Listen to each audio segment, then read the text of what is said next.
Hey everybody, welcome to the Nerd Marketing Podcast. Today I talked to Zak Cassady-Dorion, who runs ECD Digital, or EC Digital, sorry.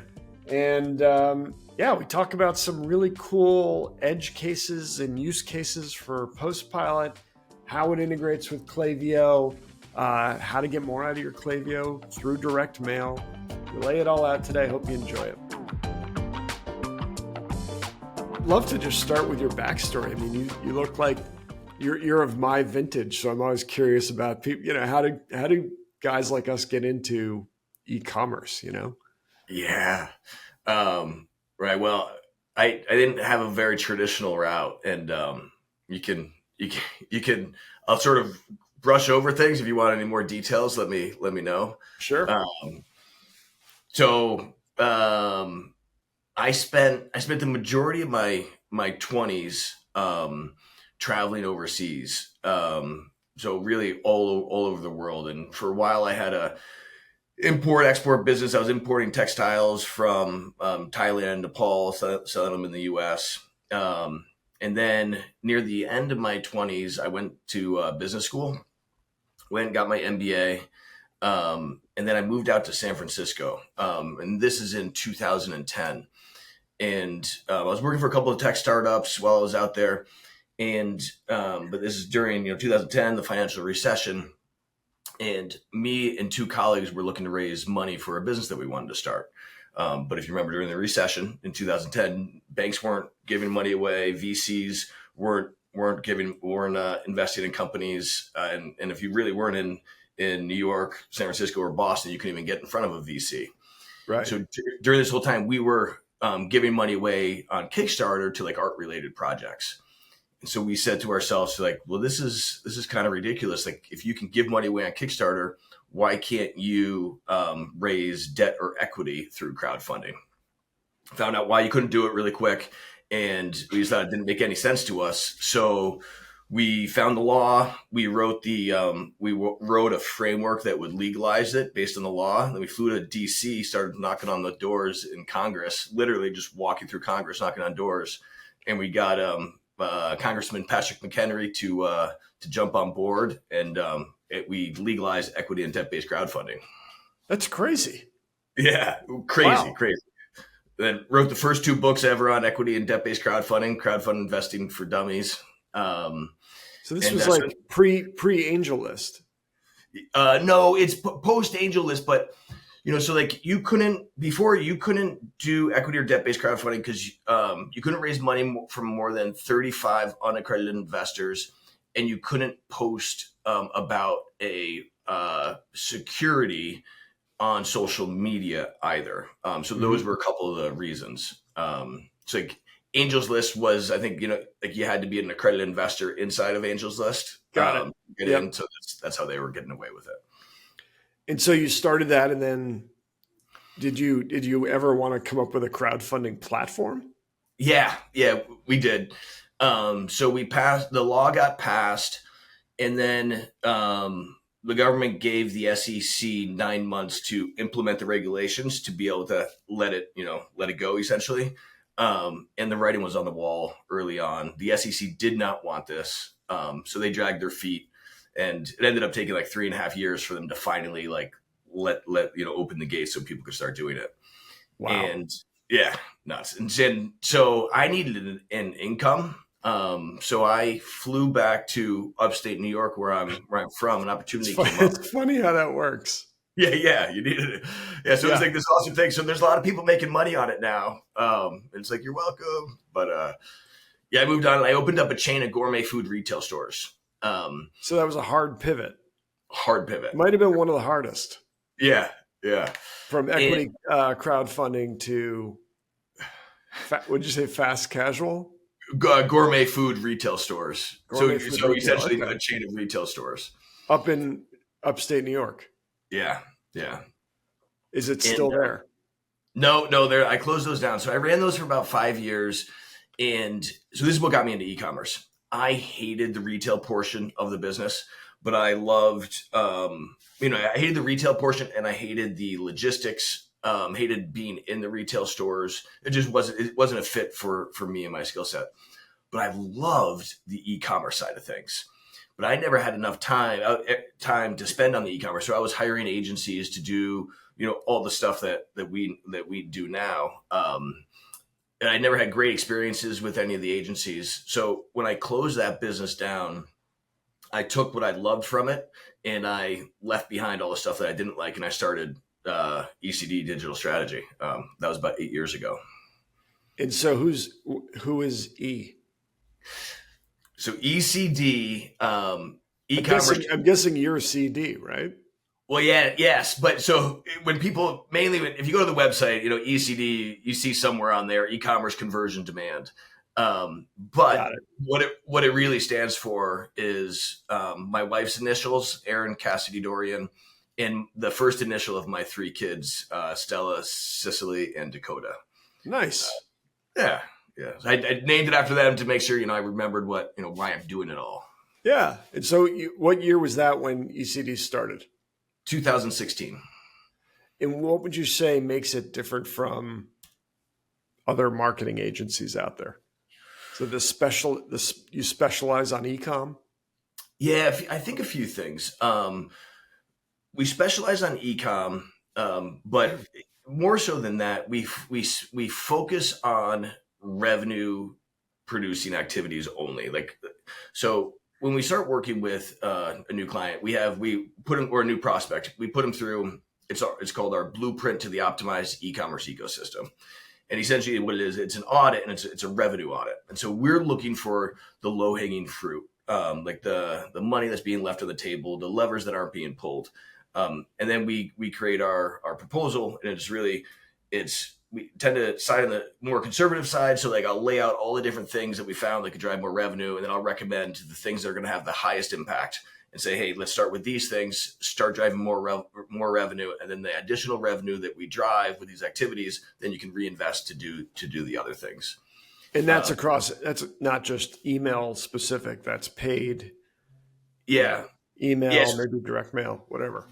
Yeah, exactly. So the 3 main areas are website design and development. So everything from full website rebuilds, migrations to Shopify, or anything that's going to increase the average order value or increase the conversion rate. And then we do paid ads management on all the major platforms. And then the main area where we drive the most amount of revenue for our clients is with retention. So first step in our retention strategy is building out a full Klaviyo account with all of the flows and automations based on the specific client. And then once we have that launched, then we layer in direct mail with PostPilot. And the direct mail, the PostPilot amplifies Klaviyo. Klaviyo amplifies direct mail. It's a great fit. Nice. And so what would you say, if you look back at all the audits you've run, well, maybe before that, what's a typical customer? Typical customer. So I guess revenue size 1 to 20 million. It's all direct to consumer products. There's 3 main niches that we work in, just because it's just how it happens. The biggest one is the home and garden. So we do work with a lot of plant and gardening companies, and then gourmet food, specialty food, and then clothing and apparel is another big one that we work in. And then so that you get this $10 million apparel brand or something, what would you say are your typical insights from that audit? What are most of these $1 to $20 million brands doing wrong? I don't say doing wrong, but what are they missing? Where are they leaving the most money on the table? An under-optimized retention strategy is one of the main areas. I think we've audited, hundreds of accounts, and we've only seen a handful of Klaviyo accounts that were spot on. A small portion of our clients or a small portion of the people who we're auditing are using direct mail. That's another huge. I love seeing these this big pools of money that are being left on the table, because it's just awesome opportunity. Another big one is overspending on advertising and not really understanding the metrics. I don't like seeing that, like, customers that are, clients that are doing great, but they're just spending too much money, not getting a big enough ROAS, whether it's on Meta or on Google or wherever it is. And then websites that don't have like really good opt-in forms and pop-ups on their website for email list growth. That's huge. Navigations that are really confusing and don't make sense. I mean, I used to do audits like 10 years ago or 15 years ago, and you'd see these big brands, and you have to scroll to the bottom of the page in the footer where it's like sign up for an email, and you click and you go to like the newsletter page. It just, you guys put a pop-up on there. Yeah. Yeah. Yeah. So we do a series of 6 pop-ups depending on where you are in the buying journey and if you're on mobile or desktop. But it's fun seeing a successful brand that has all these holes in their ecosystem, because it just means it's like you can make so much money. Yeah. I think it sounds like you approach it like I always love to, which is I start with retention first because it's the lowest hanging fruit. They've already acquired the customer. There's just, there's lifetime value there that you can optimize around, and then go up to conversion. You already get the traffic coming in. If you can convert it better, hire better customers, there's money to be made there. And acquisition, usually the last thing I would turn to, just because it's so expensive. And you've already built this net behind you. You've got a great retention net, conversion, a conversion machine. So now when you turn to driving more traffic, it's really going to have a better return. Yeah, yeah, exactly. And too, like if you can spend all the money, you can send all the traffic you want to a website, but if it's not optimized to convert, and if your retention strategies aren't in place, you're just gonna be wasting tons of money. Yep. So we have an optimized website that's going to make your acquisition efforts better. Same thing with retention. So email's always been like a great place to start too, because I mean, within retention, it's typically starting with email. And I find as an agency, it's because changes to the site take time, whereas you can crack open Klaviyo or OpenSend or something and start just hacking away at flows, right? Almost immediately. Yeah, that flows, and also most companies aren't sending near enough emails. Sure. And so that's usually like the first area where you can just really crank up the revenue.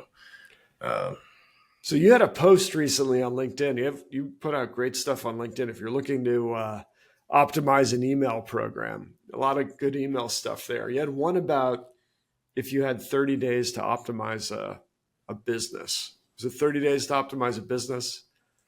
30 Yeah. minutes? I think it was 30 days. But starting with that, what would you do? I mean, you got 30 days to optimize email, like within email specifically, what comes to mind? Pop-ups, optimize the pop-ups. So we do a series of six different pop-ups depending on where people are in their buying cycle. Make sure you have a really good offer, whatever that offer is. Make sure it's good, it's enticing, and then building out those flows while the flows are being. And so the flows, you have like your standard flows, but then every company. So we have a series of 7 standard flows that we do for all companies, but then usually there'll be a couple of extra flows in there depending on like the products that they're selling. Sometimes there's really, really cool, unique cross sells and upsells that you can do. So analyzing what customers are currently buying and then creating email flows around that, and then creating a promo and sales calendar for the ongoing campaigns. Do really good segmentation. We send to the full email list for our clients, for most clients, like 4 or 5 times a year tops. Yep. We see a lot of companies that's just what they're doing. It's like send all, or they only send to like 180-day engage or 90-day engage. I'm always challenging my team to get more creative with their segmentation, because it's all about like getting the right message to the right person at the right time. Yeah, Love it. Find a little no, it's music to my ears. So I'm guessing like one of those core 7 campaigns is probably some version of like a win back, Yeah. right? Like how do you think about when you go to build do you call it a win back or an anti-churn campaign, or like what comes to mind when you start digging in on a win back? Yeah. So yeah, we call them win backs. We look at the product life cycle first. So if we're looking for timing, so like we have this one client, they're a welding company, and it's very seasonal. So like during the summer months, they buy, one main series of products. And then in the winter months, they buy another series of main products. So we'll look at what they bought, like what product line that they're buying from, and then look at what the buying cycle is for that. And then hit them up with a win back email around that time. So what, when your work is done in Klaviyo, you're talking about 7 core flows, but I got to think there's like iterations of each one. Yeah, and they're all. It's not the same setup for everybody. Sure. It's like the same 7 core flows, but they're different depending on every customer or every client. My favorite win back strategy is actually not even inside of Klaviyo. Like, so yeah, sure, we'll build out the Klaviyo flows, and that does well. But one of my favorites is with PostPilot. And how I set it up is, so we send a lot of emails for our clients. We send, 20 to 30 to 40 emails per month. And so it's a lot of emails, and we do great segmentation, but regardless of how many emails you're sending, there's going to be churn, right? Because even from your good customers, people are having a bad day or you just sent too many emails, or they got bored or whatever. But they could still be great customers. So one of my favorite win backs is looking at, but you can't, once they suppress, you can't email them anymore. So I love looking at suppressed lists that have 2x or 3 plus purchases in their lifetime, and then hitting them with a postcard to win them back. Those work great. I love it. Get tactical. So you specifically build a segment in Klaviyo off of they've suppressed list 3 or 4 purchases, and that you find that audience is receptive to direct mail. Yeah, absolutely. Because you're not allowed to. You can't email. Klaviyo won't let you email them because they've unsubscribed. Right, and they love your product. They've proven that because they continually place orders, but they just don't want. At one point, they decided they didn't want your emails. But then we also bake in PostPilot into our flow, into not all of our flows, but into our abandoned carts, abandoned checkouts, and browse abandonment flows. We bake it into. So like if the cart abandonment is 7 days and they still don't purchase, then at day 10 we send them a postcard, try and get them to convert that way. That's kind of the classic use case that we recommend. I mean, it's start with email. Obviously, if somebody abandons a cart, you're going to hit recency matters. So you're going to hit them almost immediately with some sort of reminder. Maybe a day goes by, a couple days go by, you give them an offer. 3-4 days go by, and they still haven't replied to email. You're saying trigger the postcard at that point. Yeah, exactly. Yeah, because I think most marketers, they're still like, I don't want to say they're penny pinchers, but they're just kind of like, they don't want to spend the money on a postcard. And I get it. It's a very effective channel, and you get better response rates than you get with email, but it costs more to send, obviously. Send a postcard than it does to fire off an email. So this strategy is a great one that we see a lot of Klaviyo users employing. It's like email. If they've run the gamut and they have not responded to any of those offers, fire off the postcard, and you surprisingly often get a response off the postcard where the email didn't get one. Yeah, and it's true. It is more money, and a lot of our clients are really hesitant of it. And before we came across PostPilot, I think our first launch was like in 22. But before PostPilot, I've always been really negative on any print advertising in general, and it's not because it doesn't work, right? But it does work. But the reason why I've stayed away from it is, what I said in the beginning of what makes us unique is that we focus on trackable revenue. And one of our promises is that to our clients, the money that you spend with us more than pays for itself with increased trackable revenue. Sure. And when I found PostPilot, I'm like, oh man, this is awesome. So we can do direct mail and we can track it. So when I'm talking to clients, I'll often get pushback and I'll just let them know, hey, let's start with a small budget. Let's start with, $1,000, $2,000, $3,000 a month on the postcards.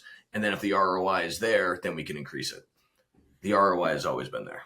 Yeah. It's, especially on retention, it's like, it always works. It will always, it's like email will always, it's if you build that segment right or that target right, and retention is where we all feel comfortable sort of guaranteeing an ROI there. We see that's where the brands have the highest returns. Yeah. So that's interesting. And I think when you talk about how you figure out attribution, I mean, first for the brand in particular, they shouldn't care whether the message is going out via email, via postcard, via like a billboard. Like as long as there's an ROI on it, who cares what medium it goes through, right? But how do you think about attribution? Like how are you, when you get pushback on whether direct mail works or not, how are you showing them the attribution? Showing them the numbers. I mean, the numbers are there. The data's there. We sent postcards to these people. These people purchased. These people used the promo code. The only place that this promo code existed was in the postcards that we sent out. Yeah. Try and show that very clearly. We find a lot of brands, they try to get really sort of granular on that. They'll either focus in on QR code scans or coupon redemptions is another one. But those really, I think they undersell the channel. From what we've seen, maybe 5% of people scan the QR, but so it doesn't really capture the full impact of the promo. Like if I see the card and I load up the website and I didn't scan the QR, I still responded to the promo, Yeah. And amazingly, the same thing happens with coupon codes. You can put the coupon code on your homepage and at the header of every page, and you'll still have people who check out and not redeem it. Yes. So it's like you can't really focus on that either. Like the old marketing adage was you have to see a brand 7 times before you make a purchase. Sure. And when I talk with clients about attribution, one of the things that I talk about just in attribution for e-commerce in general is you have to understand that it's not crystal clear where sales are coming from. Meaning you can all the platforms are going to be trying to claim like the credit for each sale, but in actuality, every platform that touched them had something to do with the sale. So here's a really great example that happened to me a few months ago. So I was, and it had to do with PostPilot. So I was shopping. I was going away with my wife to Colombia for a few days, and I was shopping for a new bathing suit. And I went on this website.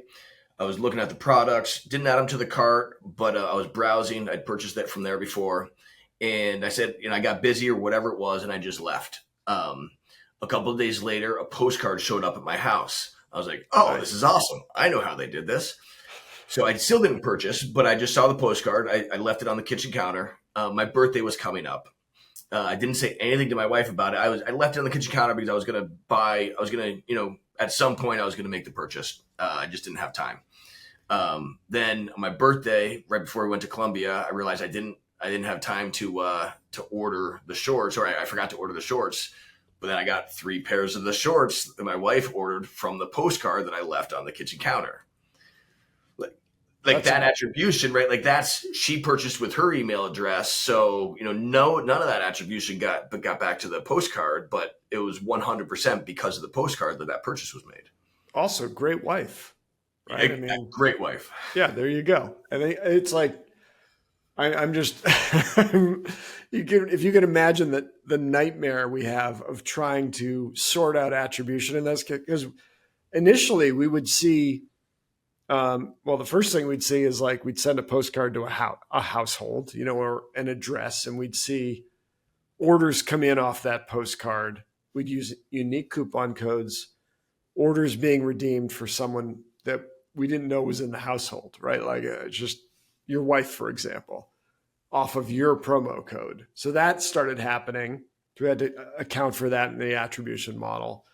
And then there's New York City, and there's like weird apartment numbers and things come, like the address, like would come in with different apartment buildings and things at the same address. And then the last part was the attribution window for direct mail is really long. It's, it's not like an email where you send it out and 48 hours later, you've kind of seen the traffic trickle off. No, it's months, like people will put the catalog in the bathroom, and people read it in there, and then they order off at 90 days, 108 days after you've sent it out. So that's always another different, unique thing for the channel is like you see these really long attribution windows.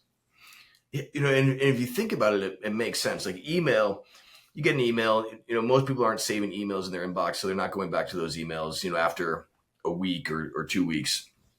But the postcards, you just leave them around, right? You don't get a ton of postcards, period. Not like used to happen 20 years ago. Right. So, and if it's a postcard from a brand that you like, they're highlighting really nice products, like it just gets left around. And then you're constantly looking. Every time I walk through the kitchen, I was thinking about that brand. Yeah. We put them on the fridge. I've got them on my desk here, obviously, because I work at PostPilot. I've got a zillion. But, one thing that we just say is like, at the end of the day, if the brand is sending enough volume, there's no better test than like a holdout group, where you can, I don't know if you've used this functionality, but you can say, if you've got an audience of one-time buyers who haven't purchased in 90 days, you can say like, let's carve out 20% of that, and they're not going to get the campaign. The other 80% will get the campaign, and you compare the two groups. Both see your meta ads, both get your emails, both see your Super Bowl ad, whatever. The only thing you can attribute the lift to is the direct mail campaign. Yeah. So that's something we, if you've got a skeptical brand, we always recommend like, you need enough volume to actually carve out a holdout group. I probably wouldn't do it if you're sending 10 cards out, but I love that. That's great. Yeah, because there's the only difference right here is these guys received the postcards and these guys did not. Right. And that's how you get an incrementality. It's really something that any marketing software should, I wish as a marketer that everybody did it. I wish that you could dial it in Meta, and do control group testing. But I think to your earlier point, everybody, tries to take as much credit as possible for their channel.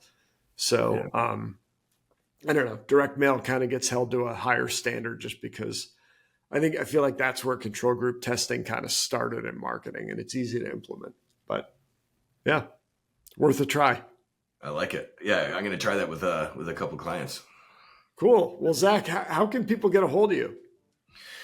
They can get a hold of me at our website, ecdigitalstrategy.com, and really active on LinkedIn. Reach out to me on LinkedIn. And my email, zach@ecdigitalstrategy.com. That's great. And, you do put out some of the best content, especially around email and personalization and stuff on LinkedIn. So I would encourage everybody to follow you there. It's great stuff. Awesome, Drew. Drew, it's great chatting with you today. Great chatting with you, man. I really appreciate you taking the time.